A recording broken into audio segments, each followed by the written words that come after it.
Sir नमस्कार। Sir. Sir क्या शुभ नाम है आपका? नारायण दास। नारायण दास जी, कहाँ से आए हैं आप? मैं संगम बिहार नई दिल्ली से आया हूँ सर। सर संत रामपाल जी महाराज से कब से जुड़े आप? मैं 2010 से। सर संत रामपाल जी महाराज की शरण में आने से पहले आप क्या भक्ति साधनाएं करते थे? ये जो माता पिता करते थे, भैरव बाबा की, माता की, यही पूजाएं करते थे। और एक संत थे आबू रोड, किस्तूरनाथ जी, उनसे नाम लिया हुआ था। उन्होंने 3 मंत्र दिए हुए थे, ओम तत्सत गुरुदत्त। यही भक्ति किया करते थे। बाकी माताओं के जाते थे, भैरव बाबा के जाते, जैसे राजस्थान में हदर देवी है, अम्बा जी है, और देवी देवता है कई जगह पे, वहाँ जाया करते थे। सर जो पूजाएं आप पहले करते थे उन सभी पूजाओं को करने से आपको क्या लाभ मिले? उन पूजाओं को करने से लाभ तो कभी कुछ भी नहीं मिला, ना उन गुरुजी के सत्संग में जाने से लाभ मिला। जब जब भी मैं सत्संग में जाता था और यहाँ से काम छोड़ के जाता था और वापस आता था, तो वो मालिक लोग पूछते थे भाई कहाँ गए थे, तो उनको कहा करता था भाई सत्संग में गया था। तो वो कहते थे कि ठीक है, अब वापस सत्संग में जाओ। वो काम और छूट जाते थे। सर संत रामपाल जी महाराज की शरण में कैसे आए आप?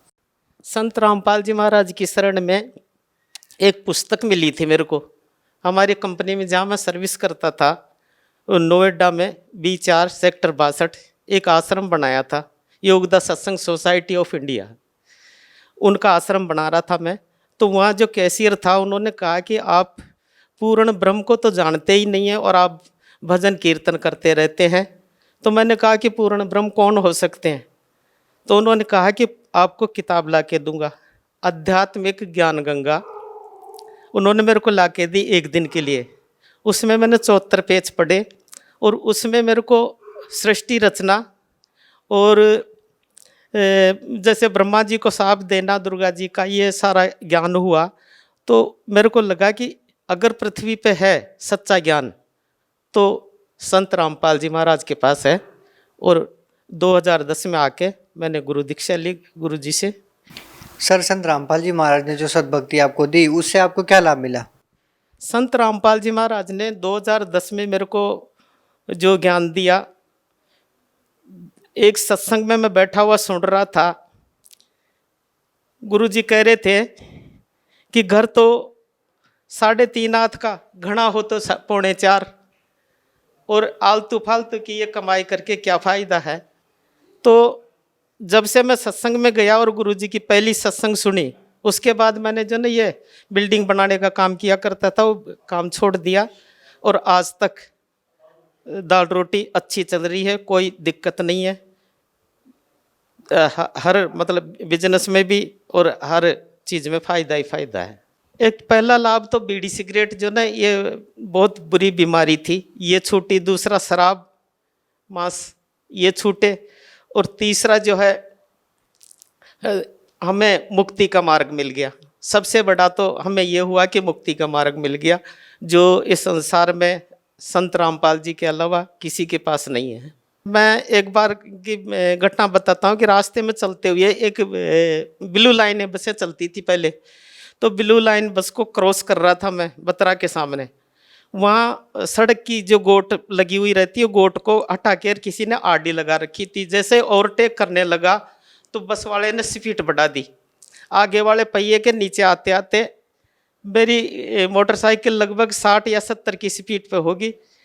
इस तरह से लगा जैसे कि पीछे से पकड़ के एकदम खड़ी कर दी मोटरसाइकिल को, और उस आगे वाले बस के पहिए में जाके टच हुआ पहिया, लेकिन एक खरोंच भी नहीं आई। दूसरा लाभ, अभी मैं कंस्ट्रक्शन का काम कर रहा था, थोड़े ही दिन पहले की बात है, महीने पहले की, महीने 1.5 महीने पहले की। एक 3 साल का पोता है, वो बिना बताए जो ऊपर चला गया। ऊपर बांस की सीढ़ी लगी हुई थी और सीढ़ी में एक बिजली का तार लटका हुआ था। वो पता नहीं किस तरीके से उल्टा लटक गया, उल्टा लट गया। और जैसे कोई उसको बांध दिया, उसके मतलब पैर को इस तरह से बांध दिया जैसे कोई देखने वाले ने बांध दिया हो, क्योंकि तीसरी मंजिल पे सीढ़ी के ऊपर उल्टा लटका हुआ। एक अचंभा सा हुआ हम लोगों को। ये परमात्मा सतगुरु रामपाल जी महाराज के अलावा कोई भी चमत्कार नहीं कर सकता इस तरह का। बाकी तो किसी चीज़ की कोई कमी नहीं है। पहले हम लोग घर की परिस्थिति ऐसी थी कि बहुत परेशान रहते थे, कोई भी कामकाज सोचते थे वो होता नहीं था। आज का हिसाब किताब ऐसा है कि कोई भी काम सोचते हैं, जैसे मकान है, दुकान है, हर चीज़ में कोई दिक्कत नहीं है। परमात्मा आगे से आगे दे रहे, संत रामपाल जी महाराज की कृपा हो रही है, आगे से आगे सब कुछ मिल रहा है। सर जब आप सतलोक आश्रम बरवाला में जाते थे तो आपको किस तरह का अनुभव होता था? सतलोक आश्रम बरवाला में हम पहली बार गए थे, तब भी ऐसा महसूस हुआ था कि हम जैसे युगों युगों से जानते हैं। और वहाँ पर भक्त भाई माताएं बहनें इतनी अच्छी और इतना अच्छा सलूक है, मतलब अपने घर में भी इतना सुख नहीं जितना सतलोक आश्रम बरवाला में मिलता है। सर हिंदुस्तान में बहुत सारे धर्म गुरु हैं, सभी भिन्न भिन्न प्रकार की साधनाएं देते हैं। आप संत रामपाल जी महाराज की शरण में क्यों गए? संत रामपाल जी महाराज की शरण में इसलिए गए कि वो सच्चे गुरु हैं। सर आप कैसे कह सकते हैं कि संत रामपाल जी महाराज जी सच्चे गुरु हैं? देखिए, एक परमात्मा ने एक शब्द बनाया कबीर साहब ने कि सतगुरु के लक्षण कहूँ, बोले मधुर बैन, 4 वेद 6 शास्त्र कहे 18 बोध। तो 18 बोध और 4 वेद और 6 शास्त्र कि आज तक ब्रह्मा विष्णु महेश को ज्ञान नहीं हुआ, और उनको खोल के निकाल के दिखा दिया परमात्मा सतगुरु रामपाल जी महाराज ने। तो सच्चे गुरु ही कहेंगे उनको, झूठे गुरु कैसे कह सकते हैं? वो तो बेबुद्धि के ही होंगे जो कहेंगे कि भाई ये निंदा करते हैं। निंदा किसी की नहीं करते, सच्चा ज्ञान देते। अब जबकि बरवाला की घटना के बाद संत रामपाल जी महाराज जेल में हैं, सतलोक आश्रम बरवाला भी बंद है, तो सर संत रामपाल जी महाराज के प्रति आपकी कैसी आस्था है? देखिए, बरवाला से पहले करौथा में भी कांड करवा दिया था कुछ उपद्रवियों ने। तो हमारी श्रद्धा तो आज भी इतनी है, पहले भी थी और आज भी है और आगे भी रहेगी, उससे दुगनी चौगनी रहेगी। कोई हमारे मतलब दिल में कोई भ्रमना पैदा नहीं कर सकता। परमात्मा ने ज्ञान ही ऐसा दिया है कि हमारे भक्तों को कोई भी भटका नहीं सकता किसी भी हालत में। सर पहले आपने किसी और को गुरु बना रखा था, अब संत रामपाल जी महाराज को गुरु बना लिया है। सर ऐसा कहा जाता है कि गुरु बदलना पाप है, सर क्या कहना चाहेंगे? नहीं, ऐसी कुछ बात नहीं है। जैसे हमारे गुरुदेव एक सत्संग में बताते हैं कि अगर डॉक्टर के यहाँ दवाई लेने के लिए गए और डॉक्टर से दवाई ली, एक दिन ले ली, दूसरे दिन ले ली और तीसरे दिन भी ले ली, और उससे कोई फायदा नहीं पड़ा। अब चौथे दिन लेना तो हमारा बेवकूफ़ी का काम है। चौथे दिन तो दूसरे डॉक्टर से लेनी चाहिए। इसी प्रकार से अगर कोई गुरु का ज्ञान समझ में नहीं आता तो सच्चे गुरु से ज्ञान लेने में कोई दिक्कत नहीं है, और सच्चे गुरु के ज्ञान से ही कल्याण होता है। सर जो श्रद्धालु संत रामपाल जी महाराज से जुड़ना चाहते हैं वो कैसे जुड़ सकते हैं?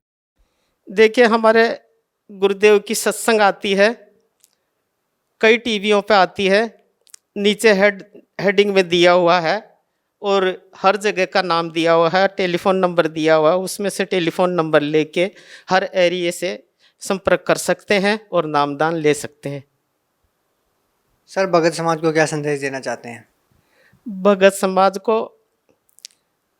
माताओं को, बहनों को, बेटियों को, भाइयों को, सबको यही प्रार्थना करना चाहूँगा कि ये पृथ्वी पे पूर्ण परमात्मा संत रामपाल जी महाराज आए हुए हैं, आए, नामदान ले और अपना कल्याण करवाए। सर बहुत बहुत धन्यवाद। सत साहेब।